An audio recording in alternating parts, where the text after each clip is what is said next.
Hello, welcome guys. Today I'm going to show you how to do a watercolor landscape duo. We're going to do one side as a mountainscape, the other side as a cityscape. Now hopefully you're noticing how my colors work together. And let's review, what is that word? What is the relationship between these two colors? Hopefully you got this correct. These are complementary colors. Blue is complementary to orange.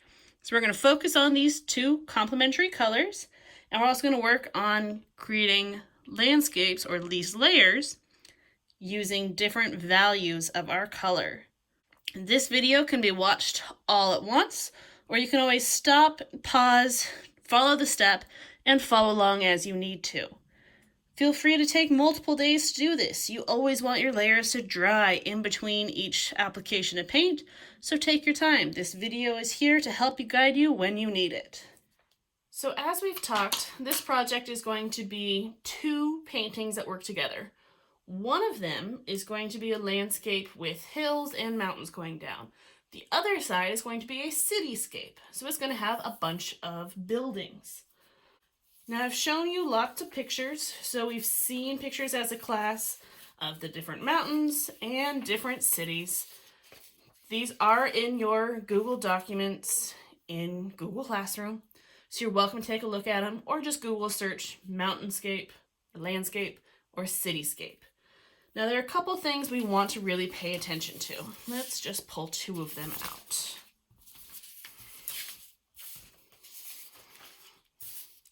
Now remember our vocabulary word, atmospheric perspective. This picture is a great example of that. We see how the mountains that are farther away are a lot lighter than the ones that are closer. Our paintings are going to replicate that. The back is going to be very light, front's going to be really dark. We're also going to do that with our cityscapes as well. The buildings farther back will be lighter, the buildings closer to us will be darker. For colors for this project, I want you to choose complementary colors. So remember, if we think about our color wheel, those are colors that are directly opposite of each other. So if we think to our color wheel that we practiced, complementary colors are directly across from each other. Red to green, blue to orange, purple to yellow. Same thing with our tertiary colors. Red, orange, blue, green, yellow, green to blue, red, purple, and so on and so forth. Just whatever color is directly across. Complementary colors are great because they make each other pop. I want you to pick a pair of complementary colors. One landscape's going to be in one color, the other cityscape's going to be in the other complementary. I do want you to keep in mind you have to create lots of different values. So if I had to create a lot of values of yellow, it might be kind of hard. I would recommend probably not doing yellow or purple for that complementary pair, just because it's harder to make lots of different shades and tints of yellow. It is possible though. If you are looking for a challenge, go for it. Try yellow. If you want a simpler color, I would stick with our classic pairs, red and green or blue and orange, because those colors are already in your paints ready to go. If you want a little bit more of a challenge, pick a tertiary color combination. You're going to have to mix those up yourself, so that might give you a little bit more challenge for it. So pick out your color pair and let's get started. I am going to choose orange and blue for mine. I'm going to keep it a little bit simpler, orange and blue. So let's start with our mountains. You got to decide which one's going to be which color. I think I'm going to make my mountains blue and my city orange. I feel like the cities are always alive, and yellow and orange are more lively colors, so we'll stick with orange for our cities, blue for our mountain. I want to start by mixing my lightest color first. So I'm going to take my round brush, get it nice and wet, and I like to get lots of water in my mixing place first. So I'm just kind of scooping the water out of my cup, placing it on the lid. This way I know I have plenty of water to work with. I'll mix enough paint. That way I won't have to stop and make more later. You never want to get stuck not having enough paint. That's the worst thing you can do. Now, let's grab my color. So with watercolors, the more you swirl, the brighter the color. So I'm going to make sure my color is nice and hydrated. Starting with my blue, I'm going to scoop it out and mix it into the water. All right. I might even add a bit more water to that, make it a bit lighter. Remember, our first layer that we're painting is our background, so it's going to be super light. With watercolors, you want to add more water to make a lighter color. Less water, more pigment, the darker color. So with the landscape, remember you can do any type of mountains you want. Just remember to look at these examples and notice that none of them are perfect little triangles. Mountains are very organic. They're a bit more random. Make it different. Make it interesting. I'm going to start towards the top of my paper. Not all the way at the very top, but pretty high up. And I'm going to start by making my basic little line of that first mountainscape. Add some more paint. And I'm just slowly working my way across the page. You could start at one point and end higher up. That is no problem. Now I want to pull my colors down. But I want to pull this color down to create that layer. Just adding some water, mixing and keeping it nice and light. Make sure you take your paint all the way over to the edge of the paper. Both sides, all the way to that tape. That'll give us that nice crisp line later. Now you notice I don't have puddles of paint on my paper. It's filling the area in nicely. There are no puddles. I'm just going through trying to make sure it's all the same value because this side's a little lighter. So I'm just kind of mixing it up a little. Pulling that paint down. And you notice I only went down like an inch on this side, maybe 2 inches over here. I don't have to do the whole paper. Just one little bit works just fine. So we're going to cover it up with our next mountain a little later on. Alright, so once you like that, I'd even lighten up the bottom. I'm just kind of feathering out the bottom a bit, making it nice and light. That was just some clean water, mixing it in. That kind of fades it out a little bit, makes it easier to put the next layer on later. Now I want to let this dry. You've got to be patient with this project. If I try to put my next layer in right now, the color's going to bleed and mix all over the paper, and I wouldn't get that nice mountains. So that's the perk to doing two paintings at once. While this one's drying, I can work on this one. So I'm going to rinse out my color. Blot it off. Now for the city, we want to use the flat brush. The flat one is nice because since city buildings are so geometric, the flat brush can create that shape really easily. Okay. So we're going to do the same process with mixing our paint, but this time I'm going to do orange for this side.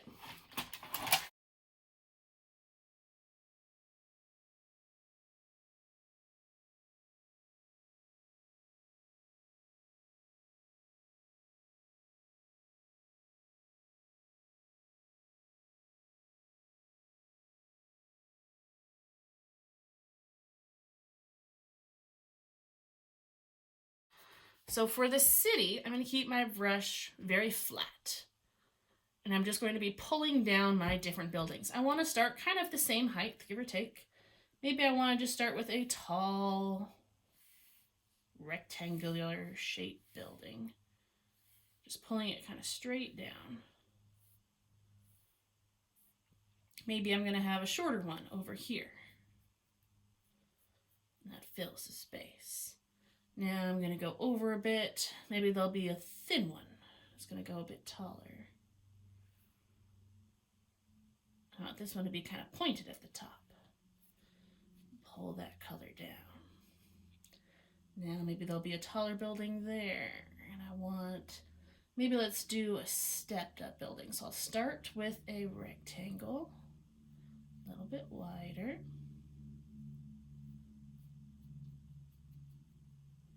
Now I'm going to go a little bit smaller coming up. A little bit smaller from there.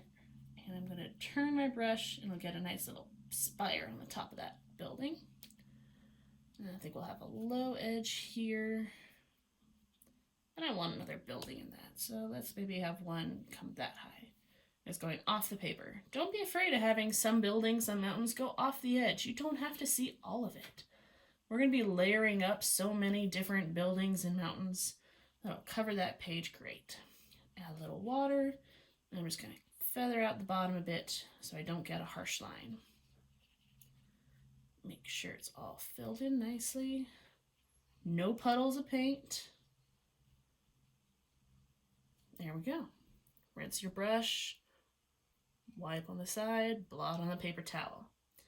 Now I need to let this dry. When it's dry, I'm going to come back and do my next layer. All right, so this first layer is dry.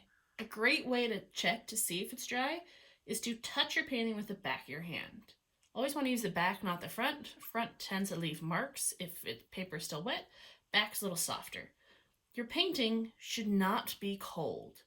If it's slightly cold, that means it's still wet. If it's hard to tell, feel the regular paper, compare it to where the paint is. If they're about the same temperature, that's a great way to check and know if you're good. You could also try touching the bottom of it. Since it's going to be covered anyways, they are both nice and dry. So I'm going to add my second layer in for the mountain. I want to make this color of blue a little bit darker now. So I've already got less water because I've used some of it, but I want to add a little bit more pigment. So I want to mix in a little bit more blue. Don't want to overdo it. Mix it in. It's always a good idea to have some scrap paper so you could check your color to see what works. So I could check it on a scrap piece of paper and say, okay, yeah, that is just a little bit darker. I could add a little bit more color if I wanted, but I don't want to do too much. I want these to stack up nice with each other. Yeah, maybe even just a little bit more. Little bits at a time makes it your life way easier. Check that out. Yeah, that should work. A little more. There we go. I like it.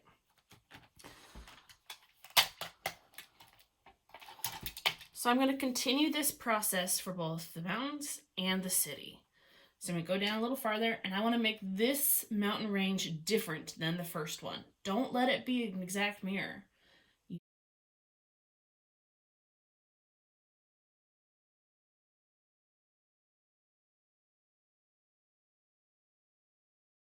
Now you notice this mountain is triangular, yes, but it's not a perfect triangle.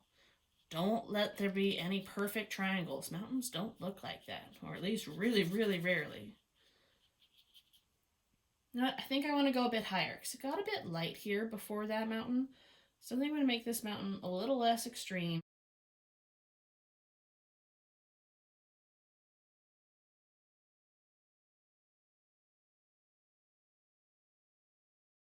Now my color did end up being kind of a big jump between this first layer and the next one.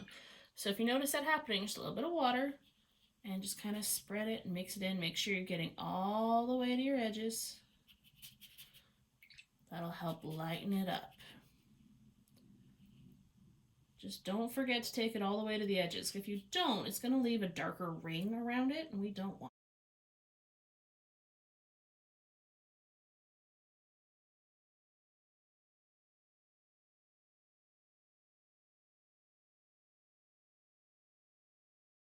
Landscape, we switch back to the flat brush.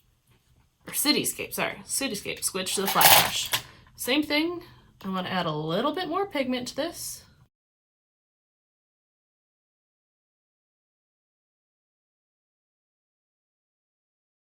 So with this cityscape, you're going to notice your buildings are going to overlap a lot. That's good. We want that to happen. So if we look at our pictures of the cities, you see the buildings overlapping each other all over the place. You have taller ones in front of shorter ones. Your city's going to have lots of overlap. So maybe I'm going to say I want my buildings to end by at least there. Sometimes I like to give myself kind of a little starting point.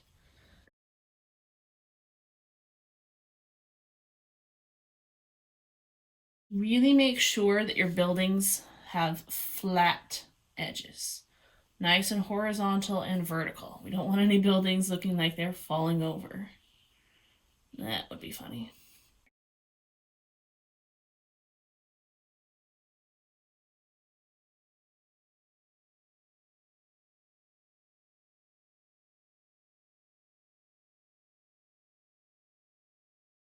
Now I don't want to see a little halo of the building behind it, that little lighter bit. So I want to make sure I take my brush, I scrub it just a little bit, just to make sure those two layers blend together.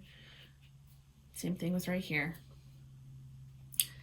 Yeah, right now it's all very flat across the bottom, so maybe I'll pull up a little there. Maybe let's put a taller building behind this one. You can do that. You can layer it up.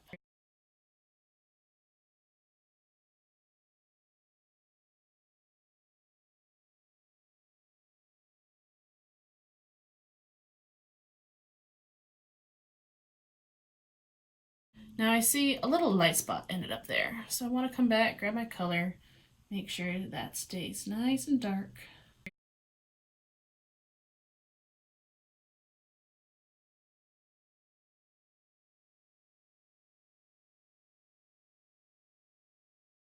want to have nice solid wash across here. I don't want to have light areas and dark areas. So go back and adjust, add a little more if you need to. Just make sure you don't leave any puddles. If you see a puddle forming, take your paper towel and blot it up. All right, I'm gonna let this layer dry and I'm gonna continue on this process all the way down. I'm gonna speed this up so that way you're not watching the entire thing. Come back to you at the very end, show you how to finish this.